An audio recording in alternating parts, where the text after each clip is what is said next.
a ko tɛ nin ya a filɛ nin ye jɛ ka dugawu de k'i ye o a banna doni minɛ da i ko ala k'i sa kɔrɔ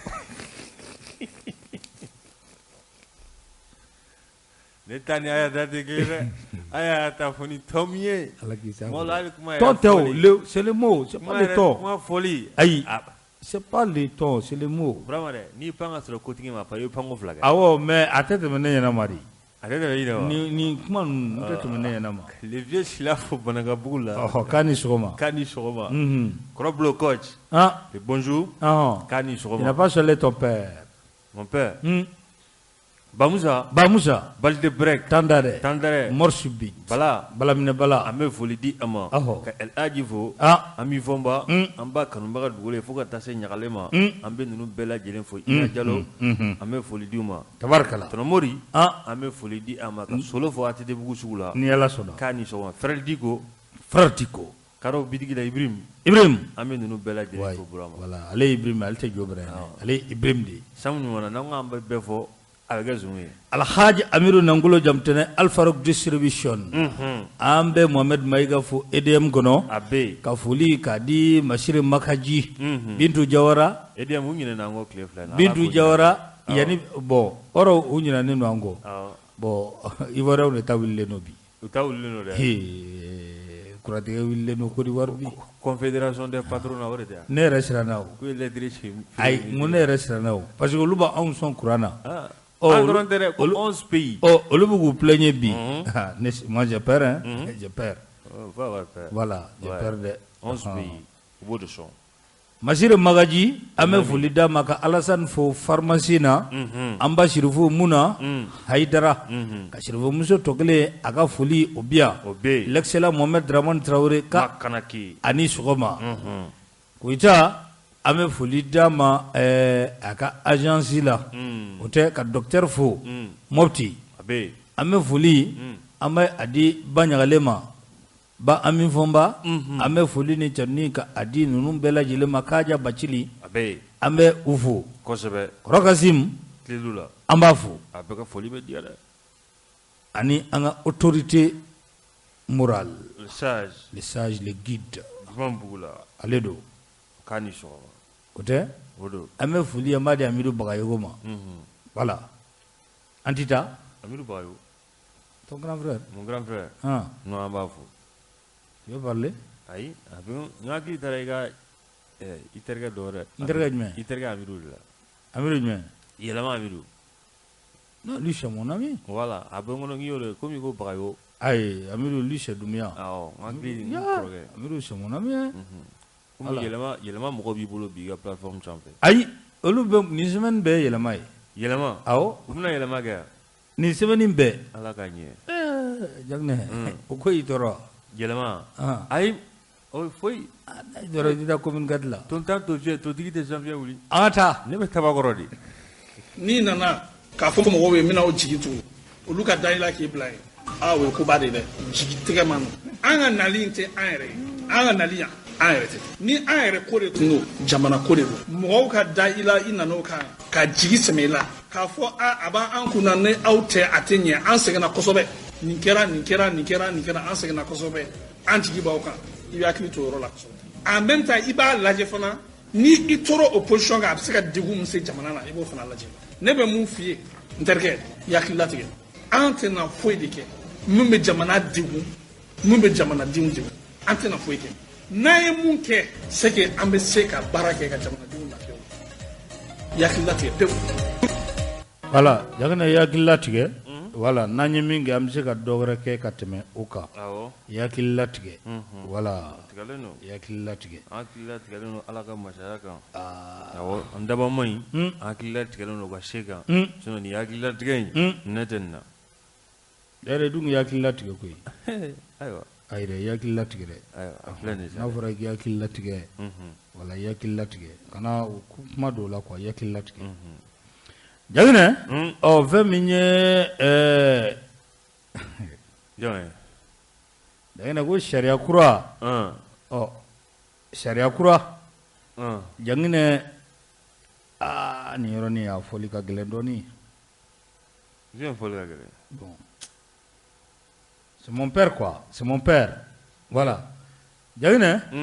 ko ka fɛn min ye assemblée a ɲɛmaaw kɔrɔw i b'a fɔ an da sera ma don tɛmɛnenw na cogoya min na kow bɛ ka jɛya dɔɔni sariya kura laɲini kɛra ko ka a ta ko ka sariya kura ta jagine sariya kura min b'a to ni o ye assemblée o tɛ bulonba ye wa o ye bulonba ye bulonba an bɛ kala ta maa minnu ye kala bɛ ta maa minnu ye awɔ ani bulonba sariya bɛ se ka ta yɔrɔ o yɔrɔ walima sariya kuma bɛ se ka fɔ jagine n'i bɛ sariya ta i bɛ sini ɲɛsigi i bɛ o lajɛ a kɔnɔla la i b'o lajɛ sabula tiɲɛ don anw ka parlement o ye chambre kelen o ye assemblée a bɛ se ka kɛ chambre 2 ye don n'a nataw la ni ka se n'a ko o fara a kan o bɛ se ka kɛ dɛ o tɛ o don nka yanni o cɛ sa a yirala k'a fɔ ko jagine a ɲinini de kelen don a ɲininen don a ɲinina de a ɲinina u bɛ fɛ a tigi bɛ fɛ a ka kɛ sariya ye a tigi bɛ fɛ a ka kɛ sariya ye a tigi ye jɔn ye dɛ an ka taa dɔɔni sa an ka taa a bɛ fɛ a ka kɛ sariya ye assemblée président kɔrɔw jagine ka u bila minɛn kɔnɔ minɛn min ni u b'a to n'u ka retraite a bɛ diya u la kosɛbɛ nanzaraw ko retraite dorée jagine passeport diplomatique ko o di u ma garde corps 2 o ka di u ma mobili ka di chauffeur o ka di jagine wari dɔ ka di wari min ni o bɛ a ka so sarali o ko fɔ wari dɔ ka di wari min b'a ka courant sara wari dɔ ka di wari min b'a a ka ji sara wari dɔ fana ka di min bɛ a ka téléphone a bɛ téléphone minnu fana ci ko olu sara jagine nin ye sariya ye sariya tɛ fɔlɔ nka a ɲinina a ka kɛ sariya ye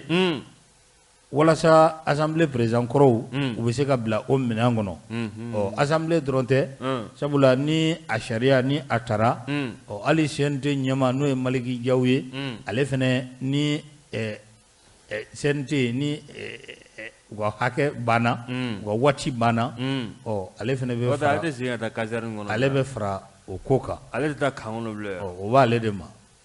jagine ni sariya in mɔgɔ min bɛ k'a ɲini a ka kɛ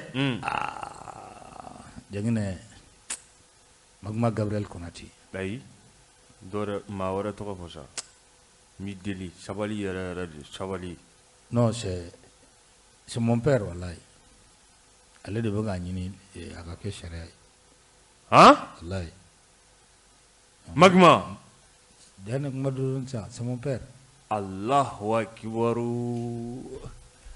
ayi kuma dɔɔni c'est mon père parce que ayi i b'a dɔn a denmuso n'a denmuso an ye école kɛ a ye école kɛ an bɛ Maliko kuma de la ayi an ye la hawla ayi n'i bɛ kuma i hakili to o yɔrɔ nin na c'est mon père wallahi c'est mon père la hawla wala quwwata illa billah aliyyil azim ayi dɛ commission don fɔlɔ min na ne ye kibaruya in ye n ɲɛ bɛ Magma tɔgɔ la ne ko non n ko ayi n ko hali n kɛ to ka kibaruya fɔ a ma sɔn ka tɔgɔ fɔ parce que ne ma se ka da la i ɲɛ tereke ko kura i k'a lajɛ n ko mon père ayi a ko jɛyara sa o ale don ale de bɛ fɛ nin ka kɛ sariya ye tubabuw b'a fɔ ko quelle forfaiture mon père quelle forfaiture le temps est clément dans ces 2 jours, donc la charge a diminué, ce qui fait que la coupure d'électricité a diminué car la protection est suffisante. La production est suffisante. Voilà. Jagane ko cogo di? Vraiment. Est-ce que nous devons hakili yɛrɛ bɛ malidenw na? Jagane an tɛ pan nin yɔrɔ kunna an ka taa. Ou bien i bɛ fɛ ka n kɔrɔ de k'a la? Vraiment nous hakili tɛ malidenw na dɛ. Bon, n'i bɛ kuma c'est mon père. Jamana mun bɛ tan. N'i miiri malidenw na e yɛrɛ bilakun ye kalan ani an ka seko ko k'olu lataga ɲɛ ale ɲinɛ n'o baara kɔ dɛ an bɛ dugawu kɛ Ala sinon ne kɔni kelen k'a ye a ye ne dabali ban dɔɔni quoi n ko bon n ko est-ce que nin bɛ ka an ka ɲɔgɔn ɲininka mon père tɔgɔ sɛbɛn nin kɔrɔ n ko est-ce que c'est lui min kilala kana ye jangne chez lui ale yɛrɛ de bɛ ale mata kuluba ale bɛ fɛ nin ka kɛ sariya ye an ko ni tara kuluba ni kuluba ji mi n'a b'a to i bɛ fili ni sende ji de bamari ni sende ji dɔrɔn de fɔlɔ magma a tɛ fɔ ale de ma ko lebo wa ayi jangne karata sari kuma cogo dɔn voilà ala de jangne kuma cogo dɔn jamana in den ɲuman an k'a ɲini halisa bamari an bɛ foli an bɛ ala ka dayɔrɔ suma an ka o ye n yɛrɛ ka seri ye o ye lebo jamana in den ɲuman o y'a ba ye quoi an ka u ɲini halisa ha jangne a ko ye ne dabali caman ta ye fasadi ye dɛ a ko ye ne dabali ba ala k'an ɲɛ tiɲɛ yira bon est ce que transition ka baara ye nin ko ninnu de ya foyi ko to ala sa vraiment kiwara jangata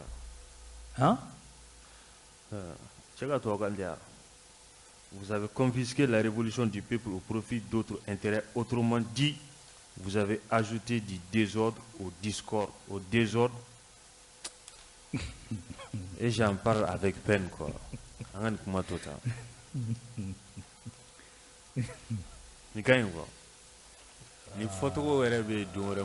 Non, non, c'est mon père. C'est une référence au CNT qu'on a. C'est mon père. Voilà. Oui. Anga tali ango yoro to nyogonye kwa. Kanyi ni CNT ma ufe. Dane. Ai ne mun date ni gola ega boka faki date. Ai daide. Ni mo mo ya kalata ni gola. Ai mo tere atoko sebene na akoro. Mon père toko sebene na akoro. Ai ngo. Ai de ango yoro nfo. Ni mo mo ma voter. Ai afoko ma voter. Voilà. Ai obedugo. Amna voter ni mun ma voter abedugo. Mais c'est mon père. Encore ga yere wole. Nyaga bololo kala. Ngawte bolige. Ale ko cogodi ko magma agilna redo mais a toko sebene no akoro ere agilna do toko sebene no akoro ere na magma nyina na re atem mali redo jagne c'est mon père ta cogodi fliga torwa soro de ita cogodo ye ala ka kilimandana ma ya rabbi ala ka tiɲɛ irani magma la ka la barali no yama jamana yi ala ka dendi amal za jagne kuma cogodo ni jamana yi kanu bala ma cogodo okay Laji Burama Ibrahim Boubacar Keita jamana ɲɛmakɔrɔ jangine ko yala nin ye a ka sigi kelen bada ye kɔnɔ warikaw fɛ yen wa a taara yen a bɛ yen a bɔra Abu Dhabi ya a bɔra ka na ka sɔrɔ ka i kunda Abidjan kan ale fɛnɛ taa kɛ yala ye jangine ko fɛn min ye a mɔdenw Karimu denw ni Buba denw jangine ko ani olu donnen don ɲɔgɔn na kosɛbɛ jangine mɔdenw ka d'a ye a yɛrɛ ka di mɔdenw ye kosɛbɛ a bɛ si minɛ bi a nalen o b'o ɲini a nalen ni ka bɔ Abu Dhabi jangine ko a y'i kunda kɔnɔ wari kan a bɛ ko mɔdenw bɛ Canada de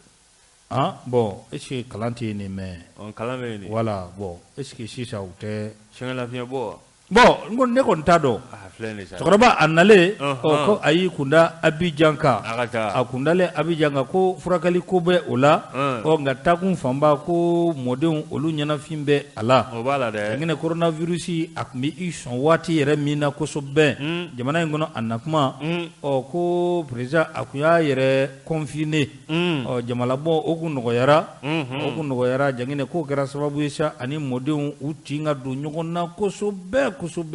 sabula temps kun t'a bolo ka occuper olu la jangine ka confinement o kɛra sababu ye ni ka tin nasugu dɔ don u cɛ jangine ko cɛkɔrɔba mɔdenw ɲɛnafin de b'a la kosɛbɛ o kɛra sababu ye ni a taara kɔnɔwari jamana kan ko est ce que nin tɛna kɛ a tolen ye ɲininkali de kɛra ko est ce que nin tɛna kɛ a tolen ye a ye wagati jan kɛ o a k'a bɛna waati jan yɛrɛ de kɛ a delila ka jamujan yɛrɛ fɛnɛ kɛ bon a bɛna kɛ yala ɲininkali de kɛra ko kɔrɔwari ka d'a ye dɛ kɔrɔwari ka d'a ye dɛ a furadama o ka d'a ye o tɛ bigo ye a furadama o ka d'a ye jangine kunnafolidisɛ min bɛ ni a bɛ fɔ a ma ko le témoin a ye kuma ta k'i sɔnni sigi yɔrɔ dɔ kan wulikajɔ a kɛra jamana kɔnɔdenw fɛ Laji Burama ani a ka maaw jangine k'u gɛn ka bɔ fanga la hali n'o y'a sɔrɔ laɲini fanba o ma sabati jangine i b'a ye k'a fɔ fɛn min ni maa caman fana tun bɛ o jalaki kɛ fanga kɔrɔ la o de ye k'a fɔ dabiri yurugu k'o tɛ kɛ a kɛcogo la surɔfɛn bɛ di foroba wari o na dunbolo 2 la ani sen kɔrɔ Janginɛ i b'a ye k'a fɔ kɛlɛkɛmina ni a tun bɛ san wolomasiri tabaw ye Janginɛ a tun bɛ fɔ ko secret défense awɔ de bɛ fɔ dɛ awɔ de fɔ ko fɛn fɛn bɛ armée k'o concerné Janginɛ ko o kumaw kan ka kɛ dunduguma kuma ye olu kumaw olu man ka bɔ kɛnɛma o cogo la a fɔra ten hali cɛ y'i ta kɛ wagati min na cɛ jumɛn a ɲininkala a ko ko secret défense bon a fɔra ten ko le tigre a fɔra ten Janginɛ ko o waleya kɔrɔw k'olu bɛ sen na an bɛ don min na i ko bi nin transition fanga in a kɔnɔla la fo ka taa fɔ a to ten Janginɛ ko fɛn min ye an ka wolomasiri tabaw u bolofɛnw u tilali u ni ɲɔgɔn cɛ Janginɛ ko maa caman kɔni bɛ yen ko olu kɔni bɛ a caman ba ta ni ka bila u kun n'a fɔra ko ka a tila finiw ni samaraw ani wolomasiri tabaw mago bɛ fɛn minnu na Janginɛ ko ko chaque distribution massive d'équipements ou de matériel roulant neuf est perçue dans les rangs comme une tentative de détourner les regards des proportions d'affairisme. Awo wati o wati Janginɛ ni fɛnw bɛ tila Janginɛ o kɔni dɔ b'i bolo 2 fa dɔ bɛ dɔ yɛlɛma ka taa fan dɔ fɛ dɔ bɛ dɔ ta ka sɔrɔ min ale man ka min ta Janginɛ a yuruguyurugu a barika o ka bon fo ka taa fɔ a to ten nafolo di sɛbɛn indépendant o bɛ dɔ fara a ko kan a ko le silence troubla de Assimi Koïta et Mokhtar Wane sur le coup de l'opération. Janginɛ opération jumɛn ko don i b'a ye k'a fɔ kɔsa in na mobili 222 o taara k'a di an ka wolomasiri tabaw ma a diyara maa caman ye u ko tare a diyara maaw ye o parce que n'i ye bolimafɛn k'a di an ka wolomasiri tabaw ma o ye maa nisɔndiya ko ye dɔw ko i bɛ ka réaction a ma kɛ cogo cogo nanzaraw ko ten administration o ye continuité nin tɛ da IBK kun IBK nana yɔrɔ joli dayɛlɛ ka sɔrɔ a ka baaraw tɛ olu na mun o wari la an ka taa aéroport Modibo Keyita la jɔn a wari bɔra min miliyɔn cɛlan cɛya o kɛra ten jɔn y'a dayɛlɛ Burama Burama y'a dayɛlɛ n'o tɛ a ma baara kɛ dɛ tonumuni voilà donc Janginɛ administration ye continuité de an ka taa palais des sports la jɔn y'a dayɛlɛ jɔn ye palais des sports dayɛlɛ Amadu y'a dayɛlɛ ayi Amadu tɛ Burama palais des sports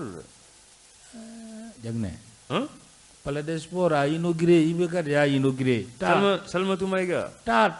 sɛbɛnnen don a kan o ale de y'a inauguré nka jɔn y'a baaraw daminɛ Amadu administration ye continuité de ye donc n'i ye min dayɛlɛ awɔ hali n'a sɔrɔ IBK ka mobili ɲininenw don min kɔni bɛ se ka fɔ Assimi kɔni de ye k'u ka ɲɛfɔli ko a ko la merci Janginɛ mobili 222 o kɔni dira nka a dira nka Janginɛ wari min donna la a da ma fɔ maa t'a da dɔn maa t'a da dɔn kunnafoni di sɛbɛn ko munna a wari a da tɛ fɔ ko yala ko fasodenw ka wari tɛ wa Janginɛ ko o fana bɛ ka dogo fɛn min kɔfɛ ko o de ye ko secret de défense ko gundo kuma don awɔ mobili prix ni gundo kuma secret défense o la i terikɛ ye kuma min fɔ don o jɔnni ani bɛɛ bɛ ɲɔgɔn sɔrɔ hakilina ale t'a fɔ baga ko foyi ma ɲɛnabɔ kabini IBK taara Janginɛ zoma minɛ foyi ma mobili in sanni ko namara b'a la wa namara t'a la ko maa t'o dɔn ko nka ko ni a prix kɔni fɔra Janginɛ k'o ye jɛlen ye nka mobili kelen sanna prix hakɛya min na ko munna Mokhtar Wane ale ni Assimi Koïta k'u ta a prix fɔ mɔgɔw ye mɔgɔw k'a dɔn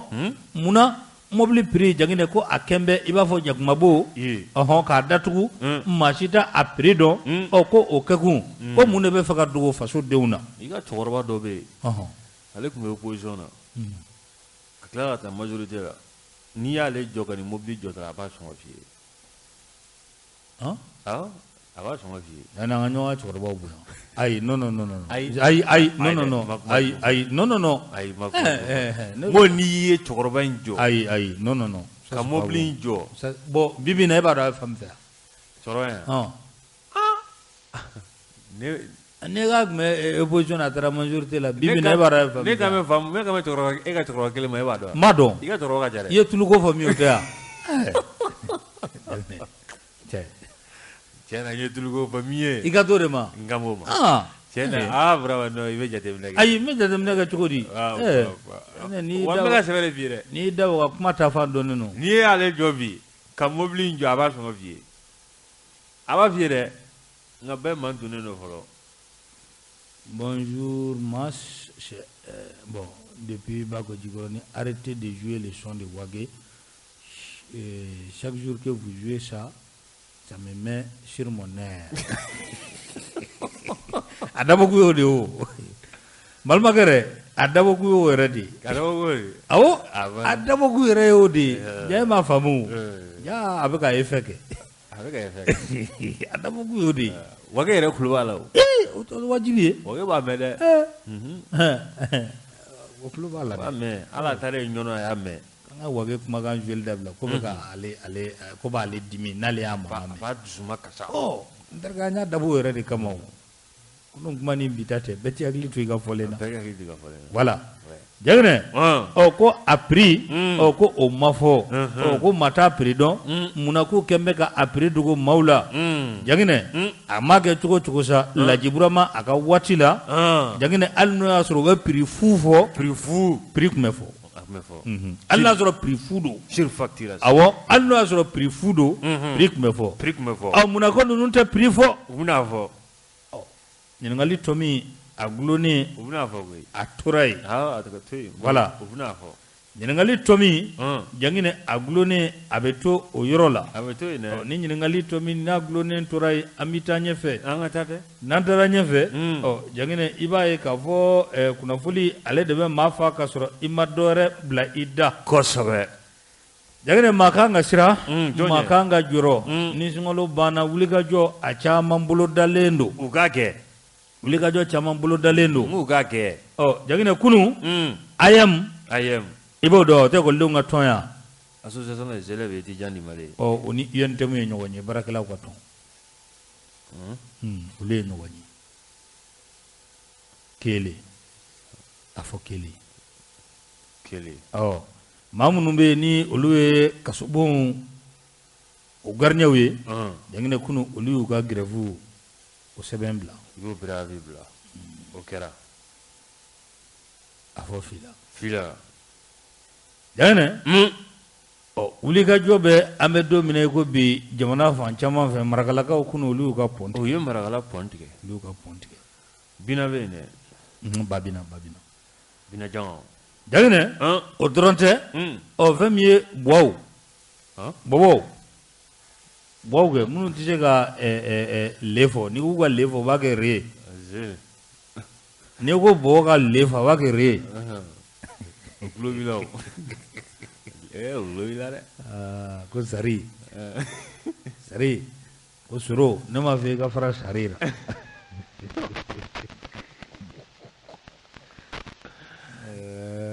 ega se anda ma ai dara jolla ko jagine ibaye kafo bow olu fene erionge jagine komuye amabe umare juma be wa ko uga dugu min be no manjakui ani dugure dugu communique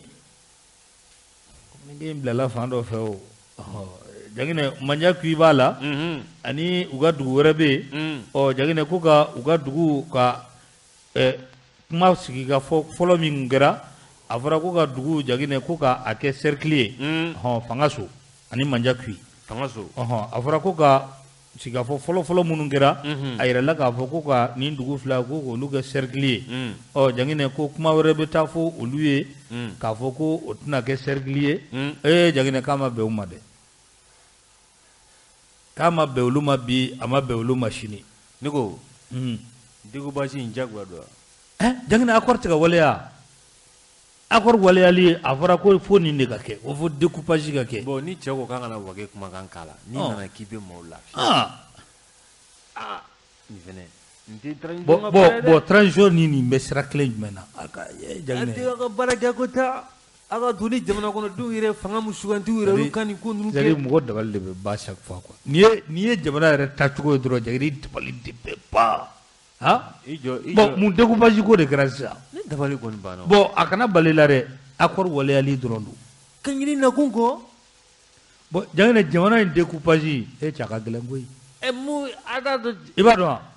i bɛ san 10 de kɛ nin baara la i tɛ se ayi découpage jagine ka cɛ ala fɔli man di transition nana de pour régler les problèmes d'urgence jagine ala fɔli man di aya na kana an ka taa élection na a banna jagine ni f'i ka dugu sigicogo f'i ka nin bɛɛ de ɲini k'a dɔn ka dugu tabiyaw dɔn ka dugu tabiyaw k'olu dɔn est-ce que nin dugu mara kan ka kalifa nin dugu la e ka bɔ ne na ne ka tila ka taa fara e kan cɛ a y'a layɛ koyi a ye mɔgɔw ɲininka koyi Allahu akbar han nin baara tɛ nin tɛ haraba baara ye koyi jagine bɛ san 10 kɛ nin baara la u yɛrɛ ka baara tɛ sa kana fɔ haraba non nin i ka baara tɛ min i ka baara to ye découpage k'i ka na kana i ka ka dɔ fara dɔ kan ka dɔ bɔ dɔ la ka dɔ bonya ni dɔ ye i bɛ mun kɛ nin découpage ye a tɛ nin to yen fɔlɔ a ye organique ni sigi o baara ka nɔgɔ ma nin de ne t'a dɔn nin ko ninnu bɛɛ bɛ don a la kun min na quoi n'i tɛ mun ɲɛdɔn i fana t'o ɲɛdɔn koyi nin ko bɛ don a la kun jumɛn na i tɛ se mun na i tɛ se o la han i tɛ mun ɲɛdɔn i t'o ɲɛdɔn tiɲɛ yɛrɛ la ɲɛdɔnbaliya ye bana ye dɛ bana jugu ba ayi bon jagine n'i t'a ɲɛdɔn i bɛ maaw ɲininka bon ɲininkalikɛla bɛ fili yan ayi o ye kodɔnna bɛ ɲininkali n'i y'a dɔn ko a bɛɛ kɛ ta yɛrɛ munna baara bɛ se ka kɛ ka sɔrɔ nin tɛ a to yen u ka maaw ɲɛnamini jagine fɛn 2 dɔrɔn de fɔra fɛn 2 furancɛla fanga bɛ fɛn 2 dɔrɔn de ɲini ko découpage kura mun ka kalata ɲuman kɛ ka jamana fan bɛɛ sécuriser a banna jagine fɛn transition ka baara banna pewu nin 2 o tɛ hakilina kalata ɲuman ka jamana sécuriser a to fanga kana fanga min ni jamana kɔnɔdenw u tigɛ kɔrɔ ta ka fanga min ta mais k'a bɛɛ biliser ka don ɲɔgɔn na k'a bɛɛ biliser ka don mun découpage ko kɛra minnu yɛrɛ sugandira olu ka yɛrɛ dɔ de ɲini dɔw ye k'u bolo jɔ i la mɔgɔw k'u bolo jɔ i la Dariji ye mun kɛ cɛ la kɔni dɔw bɛ kɛ cercle ye ko nɛ dɔw bɛ kɛ cercle ye dɔw bɛ fara dɔw kan cɛ a ye nin to ye koyi nin man ɲi koyi n'i bɛ nin kɛ f'i ka jamana c'est à dire f'i ka jamana dɔn de quoi ka mɔgɔw tabiyaw dɔn ka mɔgɔw ka tarikuw dɔn a ye dugu min bɔra dugu dɔ la i tɛ se k'a fɔ k'i bɛ t'o fara o kan k'i b'o mara kalifa o la o tɛ sɔn o ma dɛ depuis ne y'a ye k'u bɛ ka nin fana baara kɛ bon nin tɛ ko sa nin to sa ko e bɛ ka découpage min fɔ nin ko nin ye depuis 2008 ou 2009 ko nin y'o ta de ye bon aw ma ka bɔ a la aw ma ka bɔ a la aw magara la de o a ta to yen ko nin t'u ta ye k'olu bɛna min kɛ k'o t'o ye dɛ ko mun bɛ bɔlɔlɔ kan k'o t'u ta ye jagine dɛ wallahi an bɛ k'a fɔ ko kalo 9 jagine maa bɛ ninnu na mun bɛ fɛ an ka tɛmɛ kalo 9 na san 10 wallahi san 10 mais n'i ye mun ye i ma ka ku nin na ni min ɲɛsira la a b'o ɲɛsira la a b'o ɲɛsira la découpage a b'o ɲɛsira la i bɛ ka retraite dɔrɔn labɛn ɲɔgɔn ye nin ye a b'o ɲɛsira la ne ma ɲɛ ni jujɔn ko laban ko b'i kamana gan dɛ ala k'an kunna diya n'o tɛ ko waɲama in ni kun y'a dɔ bɛ fɔ ko min na bon nin bɛɛ de bɛ ka fara ɲɔgɔn kan nin ko in bɛɛ de bɛ ka fara ɲɔgɔn kan MCI ka bɔli bɛ yen ne terikɛ ACRT o ka bɔli bɛ yen sunkalo tɛ tile INTM bɛ k'i labɛn polisiw bɛ k'u labɛn surveillant de prison olu bɛ k'u labɛn ka fara découpage kan découpage ye jamana fan bɛɛ de ye marakalakaw y'a daminɛ ni pɔntigɛ ye a t'a lajɛ pɔntigɛ marakala pɔn jamana basigilen ka ɲi dɛ jamana sumalen ka ɲi dɛ i y'a ɲini maaw lafiya maa kota a ka fisa ni i koma ye dɛ awɔ kibaru maa kungotan a ka fisa ni kungoma ye dɛ an tɛ ni ko tota a ka fɛn na bɛɛ dɔrɔn ka président sigi a ka taa yɔrɔ dɛ Allahu akbar yan'a ka taa sariya kuntanw ta k'a ka organe unique de sigi organe unique ne t'a dɔn k'o tɛ sigi mais a bɛ ka baara wɛrɛw yɛrɛ kɛ baara min mun ka gɛlɛn ni organe unique sigilen ye découpage ala k'a ɲɛ jangene iba e ka fɔ ko kalata minnu kun dalen do jamana kan a yirala k'a fɔ ko kalata ninnu wari k'a bɛ bɛn miliyari 117 ma jamana ko jamana bɛna min bɔ jangene o ye sefa wari miliyari 66 a tɔ ko o bɛ bɔ jangene dɛmɛbaaw ko baɲumankɛw a bɛ bɔ olu ko sefa wari a miliyari 50 a bɛ bɔ olu ko miliyari 66 o bɛ bɔ jamana yɛrɛ a wagande la n'i y'a bɛɛ kɛ ɲɔgɔn kan jangene a bɛ t'i jɔ sefa wari miliyari 117 la jangene ko wulikajɔw de bɛ sen na bolo diyanen do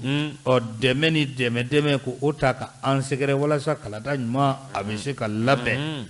datiw n'a ma ɲɛ k'a fɔ ko olu bɔra ka ban jangene référendum auprès de kan ka kɛ le 31 octobre ni o banna maire kalata o ye le 26 décembre no o bɔra ye an bɛ taa an jɔ san 2022 la le 27 février jangene tako fɔlɔ o bɛ kɛ président sigi o kɔnɔla la ani députéw o fila bɛɛ bɛ kalanso ɲɔgɔn na k'a kɛ jangene deuxième tour o bilalen no le 13 mars la a ko filɛ nin ye maaw tulo digara nin na sa a tɔ y'a kɛli ko de ye jangene n kɔni bɛ min f'i ye a kɛra o a ma kɛ o transition maaw ko tɛna jɛn n'a ye hali miniti kelen a ka fara kan o tɛ se fɛn na kalo 18 o dira e ma e bɛ o bɛɛ kɛ dɔsɔ la siya finna dɛ an ka kuma di mɔgɔw ma dɛ a di 20-28 sɔnni a di nɛgɛjuru sira filɛ nin n'i nana k'a fɔ mɔgɔw ye n bɛna o jigi tugu olu ka da i la k'i bila yen o ye koba de dɛ jigi tɛgɛ man nɔ an ka nali in tɛ an yɛrɛ ye an ka nali yan an yɛrɛ tɛ ni an yɛrɛ ko de tun do jamana ko de do mɔgɔw ka da i la i nan'o kan ka jigi sɛmɛ i la k'a fɔ a b'an kun na ni aw tɛ a tɛ ɲɛ an sɛgɛnna kosɛbɛ nin kɛra an sɛgɛnna kosɛbɛ an jigi b'aw kan i bɛ hakili to o yɔrɔ la kosɛbɛ en même temps i b'a lajɛ fana ni i tora o position kan a bɛ se ka degun min se jamana na i b'o fana lajɛ ne bɛ mun f'i ye n terikɛ i hakili latigɛ an tɛna foyi de kɛ min bɛ jamana degun min bɛ jamanadenw degun an tɛna foyi kɛ n'an ye mun kɛ c'est que an bɛ se ka baara kɛ ka jamanadenw lafiya jangene maintenant ton tour c'est de Bobo. Ok, merci. Segu Kone. Ko tour sera Bobo de ma. Segu Kone kuti. A ko mbiya jaw. Ne ma fɛn fɔ Bobo ma dɛ. A dun ye bigere tɔgɔ fɔ dɛ. Ko jangene ko Segu kana ba ne ma ne tɛ mun y'a fɔ i si k'a fɔ. Ayi. A ko k'i da sera Bobo ma dɛ. Ayi ma fɛn fɔ Bobo ma dɛ. Ne dun ka maaw do. Ne ka maaw do dɛ. Kuma banna. Bon. Allo Dara tali kɛ. Allo somɔgɔw bɛ di Burama. Nba. Burama fo fana falajɛ. Mas. Mɔgɔ b'a fɔ ko i bɛ ka fala. Kabini ni surasi ninnu ye fanga ta don min. Ne b'a kalama i bɛ ka nin ninnu ka politique de don. A ye siga t'o la sa. Jamana dilanna ti ninnu ye sa. Mɔgɔ min nana aw yɛrɛ nana ko a kana ko minnu ɲɛnabɔ aw ma ɲɛsin olu ma i bɛ ka yɛrɛ bɛ san joli san 7 a bɛ fɛ ka accord di waleya a ma kɛ ni olu y'aw nɛgɛ ka aw bila k'aw ka accord waleya o kɔnɔ a bɛ taa c'est-à-dire kabakuru bɔ tile de ma dɔrɔn walahi minnu m'u kɔlɔsi u tɔgɔ bɛ don histoire la. A donna ka ban dɛ. A bɛ juguya ka tɛmɛ maliyɛn fɛn o fɛn Mali janfa. Ninnu tɔgɔ bɛ juguya n'a bɛɛ ka ye. Tɔgɔ donna histoire la ka ban dɛ. Walayi.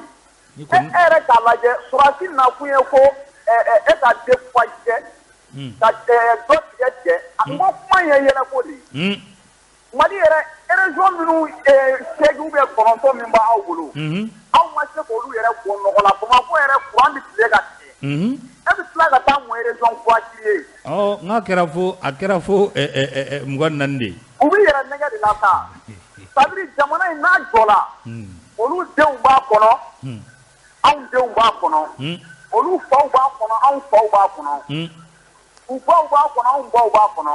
ni jamana in ɲɛna a ka d'an bɛɛ la mais k'i yɛrɛ nɛgɛ a bɛ k'an bɛɛ ɲɛna ye Ala ka tile hɛrɛ. Ya Rabbi. sinon découpage koni jangine ayo to ça ita fuye ay wusi anga autorité morale ta autorité morale alors le big désert là le roi du micro aflade mais dina jang fo yikrebe abia nya ka kana tani abara amba fo aho ka wo fo ka ka do ke jamana e aklobila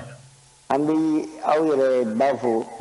la batanga mi fomba la batante et daga wili trivier siribe Mohamed Siribe Talgo catalan le résistant Sekou Maïga ani Ismaël Samakende fo Kalabangolo be fo tabarkala e wo découpage ya yɛrɛ de tigɛ bi de ko découpage ye ni ka sɔrɔ ko yɔrɔ jumɛn bɛ tigɛ ne kɔni dabali banna sa anw de bɛ kan ka tigɛ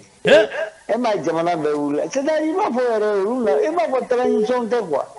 mɔgɔ dabali de bannen don olu bɛ na dɔrɔn yɔrɔ ci découpage aw mana fɛn min kama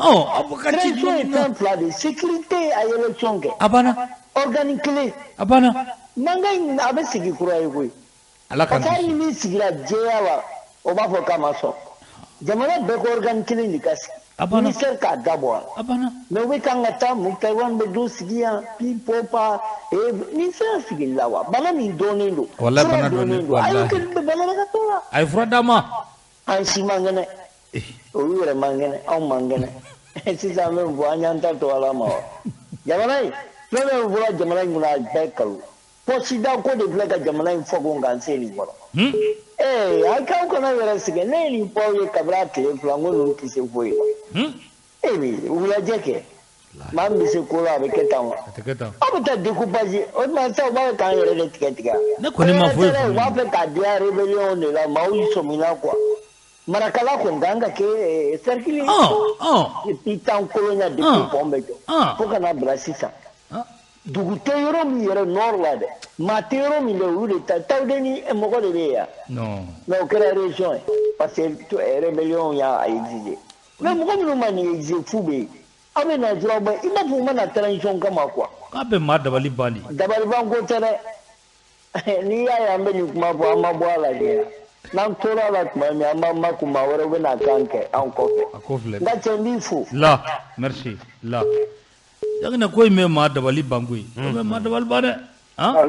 an ce Tarawele Jalo nba ka foli b'i ye ka Jaginɛ fo ka Ima cɛkɔrɔba fo n'o ye Imam Bugula ye ka Vieux Sidibe ani Samake fo Mas Ala ka Mali kisi coup d'état wɛrɛ ma ya Rabbi Ala ka Mali kisi coup d'état wɛrɛ ma ya Rabbi parce que coup d'état de b'a to minnu ye kɛlɛ kɛ an ye kɛlɛ kɛ hakilina min na a bɛ taa di mɔgɔ lamayasumani dɔ ma a bɛna ko dɔ k'a la n'aw sigilen tɛ ni min ye tan don dɛ an bɛ na ni an ka cɛkɔrɔba ye n'o ye Makuma ye a ye min kɛ a ka sabali FEDAMA ale taara kulu min tɔgɔ la degun tɛ o kulu kɔnɔ a réforme tɛ o kulu kɔnɔ wa n b'a dɔn ni FEDAMA tun y'a dɔn k'ale bɛna taa privilège ɲini ka di président kɔrɔw ma bilahi u t'a bila ka taa Mali ni gɛlɛya bɛ Mali yɔrɔ kɔnɔ gɛlɛya bɛ Mali art kɔnɔ ni o ye artiste ye minnu bɛ fɛn ninnu dilan sɛgɛn min bɛ olu la est ce que Mali domaine bɛ yen o tɔɔrɔ ɲɔgɔn bɛ maa dɔ kan wallahi bɛɛ ko ko e ye o dugulen ye wallahi i taara an ye tɛgɛrɛ f'i kun Mati e bɛ ka min fɔ a denmuso min filɛ nin ye ni n'a ye kilasi kɛ a furulen don cɛ min ma n'o ye PDG ye ne yɛrɛ tɛgɛ de don mais ni cɛ nana n'an y'a to yen ko fa ko don n'an m'a fɔ a ye an bɛ darabu kɛ an bɛ ale ma bi ko anw dɔ bɛ kun kɔrɔta n'o ye daw an fa don sa fɛn tɛ se ka fɔ ale ma k'an kun bɛ kɔrɔta o ma n'i ye min kɛ n'a ma ɲɛ an b'a ɲini a fɛ a ka segin a kɔ proposition don mais n'a bɛ propositionner a ka proposition min bɛ anw labɔ nɔgɔ la n'a kana taa propositionner olu minnu ye cɛkɔrɔbaw ye k'olu bɛ taa pension ɲini aw ma baara yɛrɛ sɔrɔ an ma sara sɔrɔ e bɛ pension ɲini na e b'o di mɔgɔ dɔ ma casquette fila de b'ale la journaliste ne ye casquette journaliste ye degun jumɛn tɛ journaliste kan a ye réforme jumɛn ɲini dans le secteur des journalistes ko an bɛ ban o ma an tɔɔrɔlen don dɛ vraiment journaliste tɛmɛnen don n'i ma réforme ɲini i ye commission de l'éducation président ye Mali école ko bɛ cogo di a nana ni réforme jumɛn l'éducation kɔnɔna la ko mɔgɔw tɛ tɛgɛrɛ faamu Mali école joli taa université kulu sanfɛ ressortissant joli bɛ yen mɔgɔ joli bɛ tila san kɔnɔ parce que u bɛ ka formation min kɛ c'est pas compatible avec nous le cas quand on veut faire concours de que à fleur ou bien il va sur allo kala il est na il est sur bail espérance de la il est na nous le maui on me faire si pour que dem nous en donner et bien on me faire bara photo na vraiment au casabali c'est que les instructions nous quand on a tout en a sur les 80 bibina vraiment on est tous désolés à casabali akana ni mo na wore ke se wallahi subhanahu wa ta'ala mais non on est toujours à la sécurité parce que c'est pas du tout babe jama la c'est ko parce que sommet de la kenya on le dit que on est molalo il est à magane kamo wallahi amagan il est à magane kamo magan kamo wallahi na fora di ni il est bien pour jamana est devenu un fardeau afra la clara na tuni kana au pour toujours quand tuni vraiment ala ka sécurité mo ko ambi fo traoré Traoré Amuri fo anga choroba do de Amuri fo ka kulubali Daura Traoré anga choroba do ay Daura raga choroba do ambe ga Daura fla be ga choroba Daura molarao allo Sidibé assalamu alaikum wa alaikum salam Sidibé ba ki fo ka jengna fo aha adu nyama fo aha Daura fo aha ka marshal bugula fo mais docteur fo muti la ka nga chorba fo ko badana na kafi sama ke mama de sama ke me be la ki fo bengue ala tian fo nyoko ina ni jangine faya ke no ta fora ni ne faya ke ne fata be fo fra fo tala jangine fa malien ne fa malien Afrika jangine fa critique ko ne fata na ko te fo mo ko mi be kana fo ne re ni bengue bengue ibaro awo mi ambe dabale aba bengue I jigi dal no mo min ka bengue ya ko vle de ambe domina ko bi ni ala ka na cheja anga choroba alu badra na dakati ni a to men sugula benga ebe kumasulu nebe kumasulu jangi nebe kumasulu no medo dugu jugoro hanu parce mumbake an dam tizage dam tiya mbala hoya mi mala kleni ya mi bada tandu mo nyume ya mi tada sama tige tandu wallahi pre ba to na be ni tabe kana ni ga choroba tabe fo no le boy mo ga dare ya de tumaka meni mo ga dare ya be eka benga ga magmay sa lebo to benga ay benga afrika beo aga magmay kana lebo lebo ya ba me benga ni ale da sente kana min kama tellement ga anye dana ba tellement ga andale do ala benga wallahi ga te mo greba ne re ko ni dale no ale ni anga to bala to mina benga ni do bal bare sura mina mi fie ma ube sente ni kono ali na loi ko ka malien be kan olu ba loi la te ba do o te bala na o mo be obi o ka pate mo ta ga mo ko futo o mo olu pate ma du ta ba mo dame ti be tira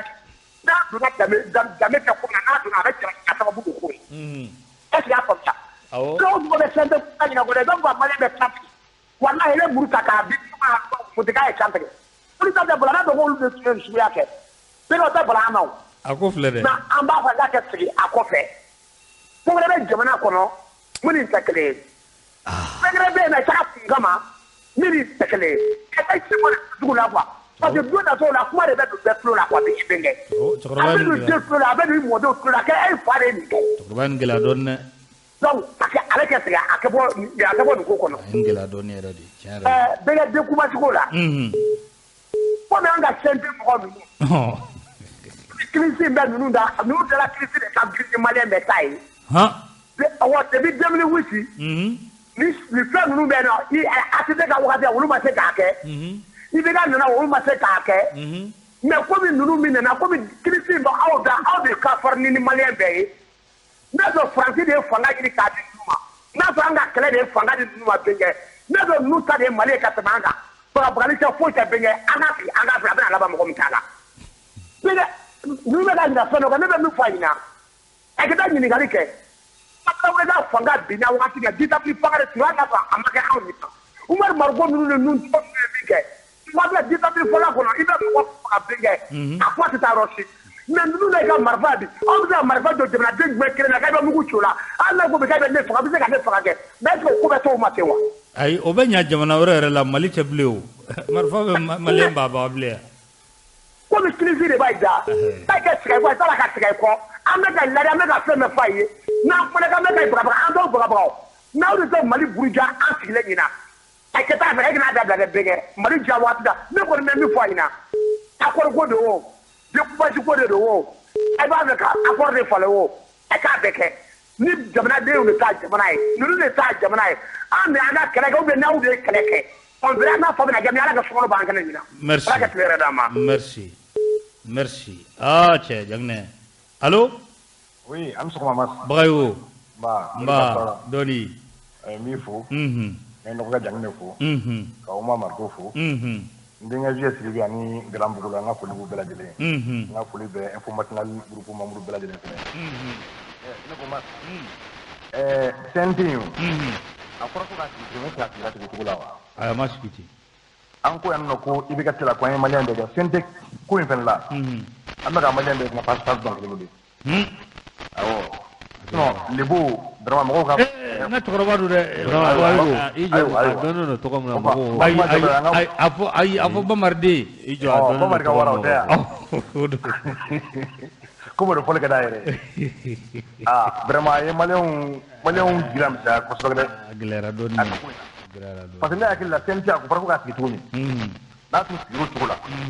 peut-être mɔgɔw tun bɛ ka se ka sɔrɔ a kɔnɔ mais a kɛra sɔrɔsiw yɛrɛ y'u tigɛ in si mɔgɔ la k'u ta mɔgɔ b'u ja donc ni mɔgɔ min y'u tigɛ in si mɔgɔ min na k'u ta baara min a ka d'u ye ka taa sira min fɛ e bɛ t'o fɛ jagoya de la parce que yanni i ka taa peut-être i bɛ sɔrɔ a fɔra i ɲɛna k'a fɔ i ye nin depuis ma don mais n'o y'a sɔrɔ bɛɛ tun y'i ka mɔgɔ choisi ka taa mɔgɔ choisi ka taa a kun tɛ kɛ nin cogo la a gɛlɛyara donc CNT in na an ye bɛɛ dɔn Kaw Jim ye kuma min fɔ ko Sengalo k'a bɛ nana ban dɛ a ka ɲi ayi ko Sengalo bɛ nana ban dɛ ko kuma k'a kɛra cogo di ok min gɛlɛya tɛ fila ye an ye dɔ kɛ sa dɛ ayiwa d'accord donc n b'i fo merci beaucoup ok merci vraiment Jaginɛ Nouvel Horizon ko projet de loi pour une retraite dorée aux anciens présidents de l'Assemblée nationale ka Magma Gabriel Konate suscite la colère des Maliens a bɛ bi ta kɔnɔ mais ne bɛna mun fɔ i jɔ a dɔnnen don tɔgɔ min na mɔgɔw k'a fɔ bɛɛ k'a dɔn ko Mamu y'a kɛ ayi dɛ non ayi dɛ mɔgɔw t'a dɔn Magma la sa ayi mɔgɔw t'a dɔn Magma Gabriel la non i jɔ a cɛkɔrɔba suruna tɛ fɔ dɛ ayi a dɔnnen don tɔgɔ min na o ka fɔ mɔgɔw k'a dɔn mɔgɔ min y'a kɛ ayi Magma Gabriel Bamari ka wara a fɔ Bamari ka wara Lebo ayi Lebo i jɔ ayi dɛ i jɔ dɛ vraiment nin ko gɛlɛyara koyi nin tɛ se ka kɛ ayi mais ko k'a to fɔ dɛ Lebo tɛ fɔ dɛ ayi a dɔnnen don o de la ayi k'a fɔ Bamari n'i y'a fɔ dɔrɔn bɛɛ b'a dɔn mun na mɔgɔw k'a dɔn ko mɔgɔ min kɛ o de don maa min bɛ o la don a kɛ Bamari ka wara ye tɛ Lebo cogo di ko Bamari ka wara ayi nin tɛ wara ye bilen ayi nin tɛ wara ye bilen dɛ an kana ɲaamu n'a fɔ kuma 20 Dara wage d'a ma dɛ wage d'a ma an ka to ka fɔ n'i nana k'a fɔ mɔgɔw ye minnu jigi to olu ka da i la k'i bila yen o ko ba de dɛ jigi tigɛ man nɔgɔn an ka nali in tɛ an yɛrɛ ye an ka nali yan an yɛrɛ tɛ ni an yɛrɛ ko de tun don jamana ko de don mɔgɔw ka da i la i nan'o kan ka jigi sɛmɛ i la k'a fɔ a b'an kun na ni aw tɛ a tɛ ɲɛ an sɛgɛnna kosɛbɛ nin kɛra allo ne terikɛ allo Mas Barangabugu sugu la kosɛbɛ o bɛ cogo di n'i fo a diyara n ye ka ɲɛmaa fo a tulo b'i la a to banna ka ban awɔ dugu wɛrɛ min na CNT ko in na ne b'a ɲini Aliyu Badara Namakasi a ka démissionner ayi dɛ nka y'a dɔn k'a ɲini Samu ni Sima fɛ u ka jɛn ale k'a tɔgɔ bɛ nin bɛɛ yan nɔ pewu ayi a tɔgɔ Magma de ye nin kɛ koyi ale ma kɛ o ale ka dɔ kɛ yen de kɔnɔ quoi ayi ne jɛkulu dɔ de y'a bila ka taa n bɛ ka ɲini o jɛkulu de fɛ u ka ale yɛrɛ tɔgɔ bɔ fɛn na wala jɛkulu de bɛ se k'a ɲini ale wala jɛkulu bɛ se k'a ɲini pour que ale ka bonya ka to a kan jɛkulu yɛrɛ ka bonya ka to a kan ne b'a ɲini ko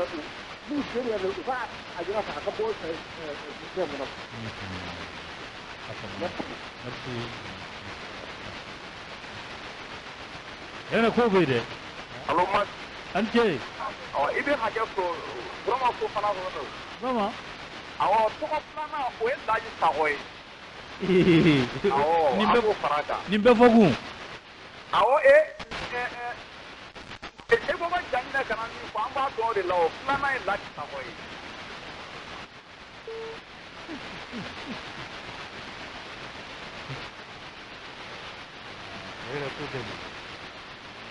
Non mais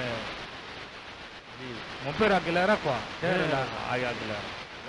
non mais an ka tiɲɛ fɔ a gɛlɛyara quoi. ɛnɛ mɔgɔw jigi tun b'a kan dɛ. walayi mɔgɔw jigi. c'est-à-dire ni tɔɔrɔbaden bɛ sariya bɛ se ka bɔ sira bɛɛ fɛ mais ale mana ni sariya foyi ye fo ka dɔ fara ninnu sara kan. dɔw ye mun fɔ n ye Mali jeune exemple ta kɛ ni a tɛ se ka jate riga a tɛ se ka jate. a t'aw miiri o denw na. e